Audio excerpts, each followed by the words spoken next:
तो भाई साहब, जैसा हम सभी उम्मीद कर रहे थे कि बोर्ड एग्जाम 2025-26 को लेकर के सीबीएसई ने एक बार फिर से जोरदार झटका दे दिया है लाखों स्टूडेंट्स क्लास 10th के 12th के सभी के लिए। और ऐसा चेंजेस किया है कि सबका दिमाग घूम गया कि भाई साहब हुआ क्या, अब क्या हुआ है, ये सारी चीजें मैं बताने वाला हूं। ये वीडियो बहुत बहुत बहुत इंपॉर्टेंट होने वाला है। मैं कल ही वीडियो डालता लेकिन आउट ऑफ स्टेशन था इसलिए डाल नहीं पाया, लेकिन अभी जो चीजें मैं तुमको दिखाने वाला हूं बहुत शॉकिंग, बहुत ही ज्यादा अलर्ट मोड पे आने के लिए है। तो भाई साहब, इस चैनल में अगर खड़े हो तो तुम्हें पता है कि यहां पे तुमको सबसे फास्टेस्ट, सबसे ऑथेंटिक अपडेट्स हम देते हैं और ऑथेंटिसिटी भी ऐसी कि भाई क्लैरिटी मिलनी चाहिए हर एक स्टूडेंट को, तो वो तुमको दे दी जाएगी। तो चैनल में पहली बार आए हो तो जल्दी से सब्सक्राइब करो और साथ ही साथ में इस वीडियो को लाइक करना और मुझे कमेंट में बताना अपना क्लास, अपना नाम, ठीक है। तो अभी क्या हुआ, सीबीएसई ने बोर्ड एग्जाम 2025-26 को लेकर के अपना ऑफिशियल सैंपल पेपर जारी कर दिया है। अब जिनको जो 12th वाले बच्चे हैं उनको तो मालूम है ऑफिशियल सैंपल पेपर क्या है।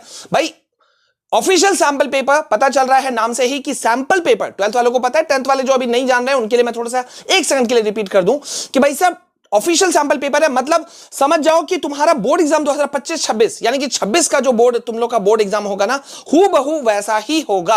अब क्या चेंजेस, क्या सीबीएसई ने वही कर दिया। पहले तो मैं तुमको बताता हूं कि तुम अपना ऑफिशियल सैंपल पेपर कहां से देख सकते हो। तो सीबीएसई की ऑफिशियल वेबसाइट में जब तुम जाओगे cbse.gov.in, यहां पे तुम देखोगे इस तरह से 6 बॉक्सेस हैं। एकेडमिक वेबसाइट को जब तुम सेलेक्ट करते हो इस तरह से यूजर इंटरफेस आ जाता है। यहां सैंपल क्वेश्चन पेपर पे क्लिक करो, क्लिक करोगे तो यहां पे तुमको कई सालों के सैंपल क्वेश्चन पेपर दिखेंगे, 2023, 24, 25, 26। तो हमें 25-26 का देखना है। यहां क्लास 10th और 12th दोनों का मौजूद है। हम इस पे क्लिक करेंगे और जैसे ही क्लिक करेंगे सीबीएसई ने जो जारी किया है मार्किंग स्कीम और साथ ही साथ में सैंपल क्वेश्चन पेपर वो यहां पे आ जाएगा। अब यहां एक बड़ा सवाल उठता है कि तुम्हारे मन में सवाल होगा कि सर क्या कुछ बदलाव आया है। जी हां, बिल्कुल बदलाव आया है। कौन से बदलाव आए हैं? बहुत ही सीबीएसई ने यू टर्न मारा। और सीबीएसई जब यू टर्न मारती है ना तो मैं हमेशा कहता हूं उसे हल्के में नहीं लेना। अब हल्के में नहीं लेना, बिना देरी किए हुए मैं तुमको दिखाना चाहता हूं इस वक्त क्लास 10 का, मैं पहले बात कर ले रहा हूं क्लास 10 का सोशल साइंस यानी कि एसएससी का जो सैंपल क्वेश्चन पेपर है उसमें सीबीएसई ने घुमाया। ठीक है, देखो तुम्हारे मेजर सब्जेक्ट कौन कौन से हैं। अगर 10th की भी अगर बात करें तो साइंस हो गया, सोशल साइंस हो गया, मैथ्स हो गया, ये 3 मेजर है। ठीक है, जिसको हम लोग ज्यादा फोकस करने की हमें जरूरत है। अब सीबीएसई ने क्या किया कि इसके पूरे रूपरेखा में बदलाव ला दिया। क्या ला दिया, अब जरा उसे भी देखो। यहां पे सीबीएसई ने क्या किया, अभी तक देखो क्लास 10 का एसएसटी का जो पेपर होता था वो जो है वो ABCDEF इस तरह से करके सेक्शंस में बटा होता था। लास्ट सेक्शन जो होता था वो होता था मैप का। अब सीबीएसई ने कहा भाई साहब हम ऐसा नहीं करने वाले और इसे हम चेंज करने वाले हैं। अब ये चेंज क्यों हुआ, कैसे हुआ, किस तरह से हुआ, वो सारी चीजों पर डिस्कस करेंगे।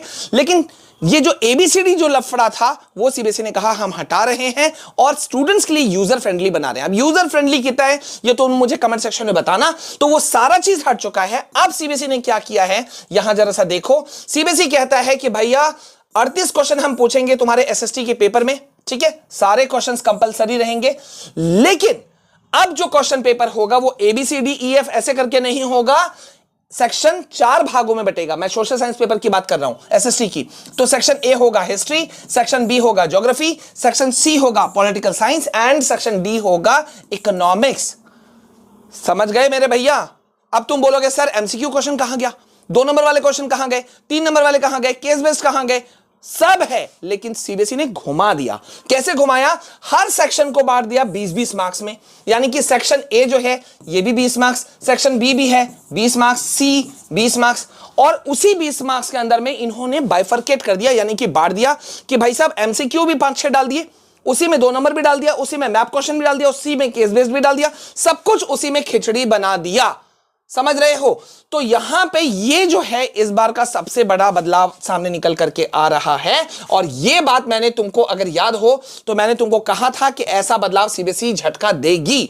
अब यहां साइंस का भी जरा सैंपल पेपर देख लेते हैं। वैसे आगे बढ़े तो सैंपल पेपर जब तुम करोगे देखना है और इसे प्रैक्टिस भी करना है। जब तुम करोगे तो एक चीज फोकस करना है कि भाई साहब ऐसा बुक को पकड़ना है जिससे कि तुम्हारी तैयारी अच्छी चल सके। और इसके लिए मैंने तुमको एनसीईआरटी तो कही था, साथ ही साथ में मैंने तुमको कहा था कि भाई साहब ये ओसवाल गुरुकुल का जो बुक है ना, last 10 year solve papers class 10, ये तुमको ले लेना चाहिए किसी भी हालत में। अगर तुम अपने बोर्ड एग्जाम के पेपर को फोड़ना चाहते हो तो ये जबरदस्त है। इसी एक बुक के अंदर में तुमको English, maths, science, social science सभी के पिछले 10 साल के सॉल्व सैंपल पेपर मिलेंगे और बहुत ही एक्सपर्ट जो बंदे हैं ना, जो मतलब सालों से जिनके पास टीचिंग एक्सपीरियंस है, वो चीज मौजूद है यहां पर। ठीक है, अफोर्डेबल प्राइस में अवेलेबल है और इसलिए देखो मैंने अपने लिए मंगवा लिया और इसलिए मैं तुमको कह रहा हूं कि अपने लिए इस बुक को तो जरूर से जरूर ऑर्डर कर लेना। एक लिंक मैंने डिस्क्रिप्शन में डाल दिया है, वहां से ले लो, इजीली अवेलेबल है। बाकी तुम अपने नियर बाय स्टोर से भी ले सकते हो, लेकिन इसको ले लेना। अब यहां साइंस का क्वेश्चन पेपर देखते हैं, कोड नंबर 086। ठीक है, अब यहां भी देखो इन्होंने यहां भी चेंज किया। क्या चेंज किया? साइंस के पेपर को 39 क्वेश्चंस में बांटा। ठीक है भाई, ये तो कोई बड़ी बात नहीं है, लेकिन यहां भी इन्होंने सब्जेक्ट वाइज कर दिया। ठीक है, मतलब क्या सब्जेक्ट, मतलब क्या पोर्शन वाइज। ठीक है, सेक्शन ए को इन्होंने बनाया बायोलॉजी, सेक्शन बी को बनाया केमिस्ट्री और सेक्शन सी को बनाया फिजिक्स। अच्छा, इसको देख करके तुम्हें कहीं किसी चीज की याद आ रही है? कहां, किस चीज की याद आ रही है बताओ ना मुझे। Yes, you are absolutely right. Class 9 में, 10 में अपने स्कूल वाले क्वेश्चन पेपर को तुम याद करो। 8th में थे तब भी तुमने ऐसा फेस किया होगा, 11th में रहे होगे तब भी फेस किया होगा। स्कूल का जो क्वेश्चन पेपर होता है वो कुछ इसी तरह से पेपर तुम्हारा बटा हुआ होता है। सेक्शन ए फिजिक्स, सपोज क्या है, biology, section A biology, section B chemistry, section C physics, इस तरह से। हाँ, एसएसटी में भी ऐसे ही क्वेश्चन पेपर तुमको स्कूल के अंदर में मिलता था, बस वही बना दिया है। अब तुम बोलोगे सर इसमें भारी बदलाव क्या दिख रहा है?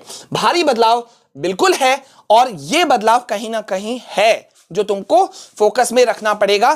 क्योंकि अभी तक क्या होता था कि भाई साहब, जैसे कि मैं तुमको एक एग्जांपल दे देता हूं, जैसे कि एसएसटी की अगर हम बात करें, ठीक है, एसएसटी सोशल साइंस क्लास 10, ठीक है, तो यहां पर जब हम बात करते थे सेक्शन ए की, किसी भी सब्जेक्ट में ज्यादातर जो है वो सेक्शन ए जो होता था वो होता था एमसीक्यू बेस्ड। तो तुमको पता होता था कि भाई एमसीक्यू जो क्वेश्चंस हैं ये 20 आने वाले हैं और ये एक मार्क्स का होने वाला है, राइट? ऐसा पता रहता था। अब जो क्या है ना, तुम जिस सेक्शन को टच करोगे तुमको वहां पे मतलब क्लैरिटी एक तरह से नहीं ही रहेगी। मैं तुमको दिखाता हूं, फिर तुम समझोगे शायद बात को। देखो यहां पे क्या किया, मैं सेक्शन ए में घुस रहा हूं। सेक्शन ए यहां है हिस्ट्री। अब यहां देखो ये एक नंबर वाला एमसीक्यू क्वेश्चन को शुरू किया। ठीक है, एमसीक्यू पहले तो मैच द कॉलम हो गया। ठीक है, अच्छा यहां पे एक चीज, यहां पे इन्होंने एक नोट डाल के रख दिया है। क्या नोट डाल दिया है कि भाई असेसमेंट स्कीम जो है, मार्किंग स्कीम जो है एकेडमिक सेशन 2024-25 का, वो एज इट इज रहेगा 2025-26 में भी, ये इनका कहना है। इस पर हम बाद में भी जाएंगे। अब यहां देखो पिक्चर बेस्ड टेस्ट क्वेश्चन आ गया, ये भी 1 नंबर का है। तो ये थोड़ा सा आगे जाते हैं तो 4 नंबर, ओके गौर करो 4 नंबर तक एक जो एमसीक्यू वाला क्वेश्चन है वो मिल गया। मतलब एमसीक्यू वाले क्वेश्चन कितने आए? 4, सिर्फ 4 मार्क्स के आए। ठीक है, हिस्ट्री से। अब हिस्ट्री से 4 आए। अब यहां से क्वेश्चन नंबर 5 से शुरू हो रहा है 2-2 मार्क्स का। ठीक है, ऑब्वियस सी बात है, ऑप्शनल क्वेश्चन है, यहां पे तुमको ऑप्शंस मिलेंगे जो कि तुम्हारे लिए फायदेमंद है। देखो जैसे 5AB तुमको 2 ऑप्शनल क्वेश्चन मिला, 6AB, 7AB, इस तरह से तुमको मिल रहा है। और यहां पे 2 क्वेश्चन, एक क्वेश्चन तुमको 2 नंबर का दिया, एक 3 का दिया, एक 5 का दिया। देख रहे हो, long question, case based question, सब चीज यहां एक में इंक्लूड कर दिया। अब जब तुम इसको खत्म करते हो और मैप स्किल में आते हो तो मैप वाला क्वेश्चन भी जो है वो हिस्ट्री ज्योग्राफी का वहीं पर ही डाल दिया। देखो मैप से, हिस्ट्री से 2 क्वेश्चन पूछ रहा है और कौन सा पूछेगा वो मैं तुमको बता दूंगा। ठीक है, ओके। इसी तरह से ज्योग्राफी में भी है। ज्योग्राफी में भी जब तुम शुरू करते हो तो 1, 2, 3, 4 आएंगे, एक नंबर वाले क्वेश्चन आ गए। यहां थोड़ा सा और बढ़ा दिया, 5, 6, और यहां देखो फिर 2 नंबर का एक क्वेश्चन 5 नंबर। मतलब जो है मोटे तौर पे अगर हम बात करें तो क्या किया इन्होंने, पैटर्न चेंज कर दिया। मतलब एक वो नहीं है कि एक बोलने का स्टाइल एक होता है कि अंदर में, डब्बे के अंदर में माल वही है, सामान वही है, सिर्फ रैपर जो है ऊपर का वो बदल दिया। ठीक है, लेकिन घुमावदार जरूर हो गया।